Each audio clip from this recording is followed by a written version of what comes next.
La Juventus de Turin, la vieille dame, avec Napoli, ñi ngi renseigné wu sur le joueur. Il ne va pas rester au sein de cet effectif des Reds Devils. Dafay dem rejoindre tamit équipe bi nga xamantene voilà, il est déjà à Manchester United. Il y a les négociations, il y a les amna ay yenen club yi nga xamantene ñi ngi rentrer en contact pour attirer l'ancien joueur du Borussia Dortmund, un excellent joueur, Jadon Sancho. Man tamit je comprends pas. Comprends-nous, lan moo tax Chelsea bàyyiwaat Jadon Sancho mu delluwaat Manchester United. Bien vrai qu'il y a la concurrence en attaque, mais Chelsea jamono ji seen ancien numéro 10 bi muy Mikhailo Mudryk nekk international ukrainien dañ ko suspendre pour dopage.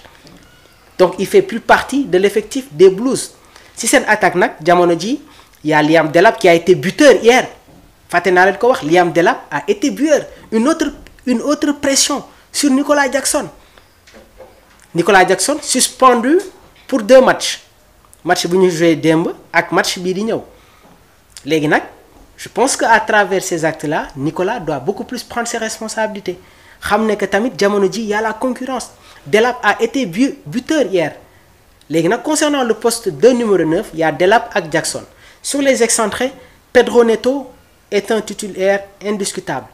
Madueke démb joué na waaye tamit Christopher Nkunku est annoncé à Manchester United. Heureusement que ma dugg sax sur les infos concernant les Blues de Chelsea, malgré sa titularisation hier, Manchester United ñi ngi jéem a recruter ki nga xamantene moom mooy Christopher Nkunku, et Manchester United doit se renforcer surtout ci seen attaque parce que à part Amad Diallo, Matheus Cunha qui intègre cet effectif des Reds Devils est beaucoup plus un avant-centre type.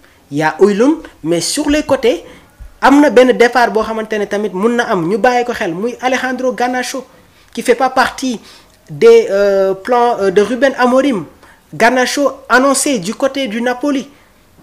Dinañu ñëw sur tamit l'effectif napolitain pour la saison 2025-2026 et les nouvelles arrivées. Donc jamono ji nag Garnacho ne fait pas partie des plans de Ruben Amorim. Bien vrai qu'il y a Mason Mount, Amad Diallo, Bruno Fernandes par moment qui se retrouve comme second attaquant, mais Manchester doit aussi se renforcer. Moo waral l'attaquant de Brentford, Brian Mbeumo, ça va être officialisé, dina rejoindre équipe bi di Manchester United. Mais Chelsea waru woon bàyyi Jadon Sancho muy delluwaat parce que déjà l'année prochaine ils vont jouer la Ligue des Champions.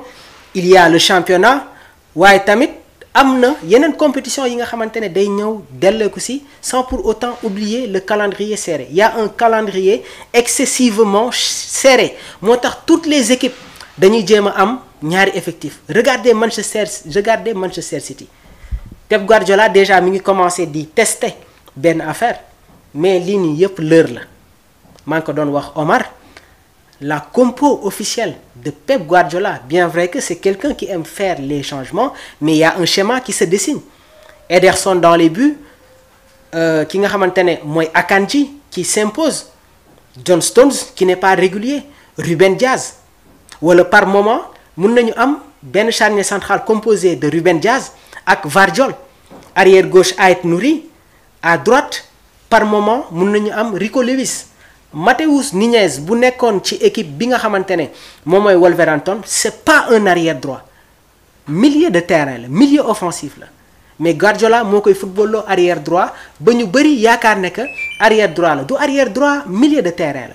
Il y a un autre jeune bi nga xamantene aussi ñi ngi koy gis muy football comme arrière gauche moom itamit c'est un jeune milieu offensif, Onelli milieu offensif la, mais Guardiola c'est quelqu'un qui aime créer. Mais li wóor ba wóor si seen milieu de terrain dinañu am Rodri ak Tijani Reinders, et sur leur trio d'attaque Bernardo Silva va se retrouver comme numéro 10, Omar Marmoush, Erling Haaland. Léegi il y aura la concurrence entre Savinho, Doku ak Phil Foden, mais schéma boobu noonu moom lay essayer sans pour autant oublier aussi l'arrivée de Ryan Cherki qui plaît énormément à Pep Guardiola. Et il y a d'autres joueurs yi nga xamantene ñi ngi ci banc bi, Nico Gonzalez, Gundogan, Nathan Ake, Oscar Bob ak yeneen joueurs. donc ñi ngi préparer seen saison te football toll na fenn foo xamante ne bul am benn 11 rek parce que arrivé à un moment joueurs yi dañuy dem ba dañuy sonn dañuy lâcher donc à partir de là da nga am ay joueurs yi nga xamante ne ñoom ñooy ñëw assurer par moment yenn match yi nga xamante ne day am au cours de la semaine. C'est ce que le FC Barcelone a compris.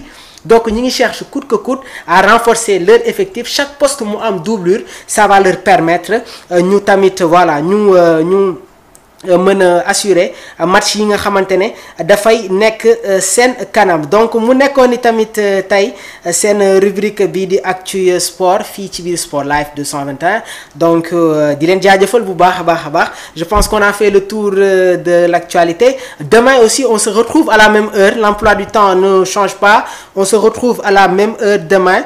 Inch'Allah ñu fas yéene ànd ak yéen rek ñëw tamit sur le décryptage de l'actualité. L'autre information rapidement day terminer Neymar mi nga xamante ne accepté na de signer un nouveau contrat en Santos jusqu'à décembre. Le Brésilien va rester à Santos jusqu'en décembre, donc l'accord est conclu jusqu'à la fin de Brasileirão, puis il sera un nouveau agent libre en janvier pour décider de son avenir. Il va rester jusqu'en décembre ci équipe bi di Santos. Il va être libre. Après, à partir de là, Neymar fera son retour. Notez bien cette information. Dina defaat son retour en Europe et ce sera dans un très grand club. L'autre information, il faut que ma wax ci muy Paul Pogba, la pioche qui s'engage avec cette équipe de l'AS Monaco. Paul Pogba qui est un monégasque et je rêve de voir un milieu de terrain. Lamine Camara, Paul Pogba et aussi un trio d'attaque composé de Ansu Fati Embolo ak tamit ak Louche. Une équipe monégasque vraiment bi nga xamante ne ñi ngi wane trop de charme. Ça a été un réel plaisir. Vous étiez très nombreux à nous suivre. ñu ngi leen di jaajëfal bu baax a baax a baax. Donc on va vous accompagner tous les jours fii ci biir Sport Life 221. Demain inchallah dinañu am un invité bi nga xamante ne dina ñëw fii tamit ñu waxtaan sur l'actualité. Et vous aussi yéen ñi nga xamante ne bëgg ngeen ma contacter pour des informations pour tamit apporter votre contribution. Le numéro est là, 77 259 46 95 259 46 95. Appelez-moi ñu waxtaan ci football waaye tamit teel a dugg dans le bain sur les matchs yi nga xamante ne l'équipe nationale du Sénégal war nañ ko football ak le Soudan ak la RDC Congo. Di jaajëfal toute l'équipe de Sport Life 221, toute l'équipe technique. D'abord je commence par l'équipe technique, Omar Silla qui fait un travail exceptionnel. Donc voilà, man mii sax damay dépasser temps bi mais bon toujours il reste toujours professionnel. Ak Ali de l'autre côté, Abdourahmane bi nga xamante ne moom moo fi nekkoon démb. Il est polyvalent aussi dans la politique et aussi voilà dans le sport. Concernant le programme de DKR 221 suñu jógee ci sport bi dañuy dem ci politique bi à partir de 16h30 inchallah dinañu dalal le oustaz Assane Seck.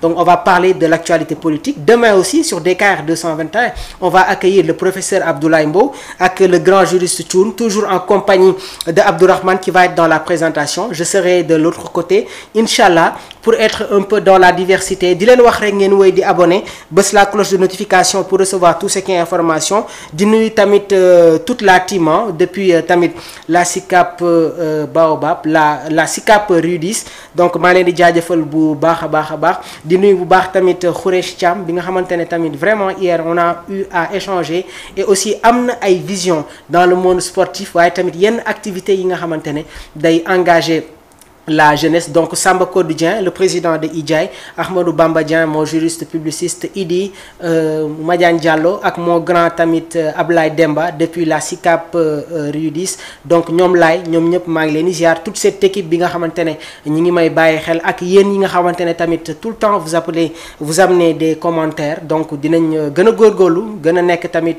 ci mbir mi dina ñëw inchallah. On va être dans la continuité, on va être professionnel et on va vous apporter encore une fois des informations yi nga xamante ne dina leen amal importance. D'ici là restez connectés, l'information continue. Jërë ngeen jëf.